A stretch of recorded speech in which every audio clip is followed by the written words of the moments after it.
ಕೇರಳದಲ್ಲಿ ನಟ ದರ್ಶನ್ ಶತ್ರು ಸಂಹಾರ ಯಾಗ ಮಾಡಿಸಿದ್ದಾರಂತೆ. ಎಲ್ಲಿ ಏನು ನೋಡೋಣ ಬನ್ನಿ. ಕಣ್ಣೂರಿನ ಮಾಡಾಯಿಕಾವು ಶ್ರೀ ಭಗವತಿ ಕ್ಷೇತ್ರದಲ್ಲಿ ಪೂಜೆಯನ್ನು ಮಾಡಿಸಿದ್ದಾರಂತೆ.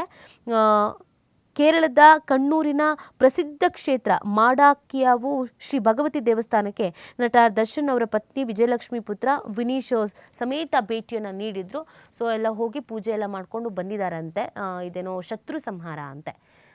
ದರ್ಶನ್ ಅವರು ಕೊಲೆ ಆರೋಪಿ ಅಂತ ಆದ ನಂತರ ಜೈಲಿಗೆ ಹೋಗಿ ಬಂದ ಮೇಲೆ ವಿಪರೀತವಾಗಿ ಅವರ ವೈಫ್ ಕೂಡ ದೇವಸ್ಥಾನಕ್ಕೆ ಹೋಗ್ತಾ ಇದ್ದಿದ್ದು, ಅನೇಕ ಹರಕೆಗಳನ್ನು ಹೊತ್ಕೊಂಡಿದ್ದು ನೀವು ನೋಡಿದ್ರಿ. ಮೇ ಬಿ ಇದೇ ಥರ ದೃಷ್ಟಿಯಾಗಿದೆ ಅಂತನೋ ಶತ್ರು ಸಂಹಾರ ಅಂತನೋ ಏನೋ ಒಂದು ಪೂಜೆಯನ್ನು ಮಾಡಿಸಿದ್ದಾರೆ. ನಿನ್ನೆ ಅವರು ಕುಟುಂಬ ಸಮೇತರಾಗಿ ಹೋಗಿದ್ರು. ನಟ ಧನ್ವೀರ್ ಕೂಡ ಸಾಥ್ ನೀಡಿದ್ದಾರೆ. ಎಲ್ಲರೂ ಒಟ್ಟಿಗೆ ಹೋಗಿ ಪೂಜಾ ಕಾರ್ಯವನ್ನೆಲ್ಲ ಮುಗಿಸ್ಕೊಂಡು ಬಂದಿದ್ದಾರೆ.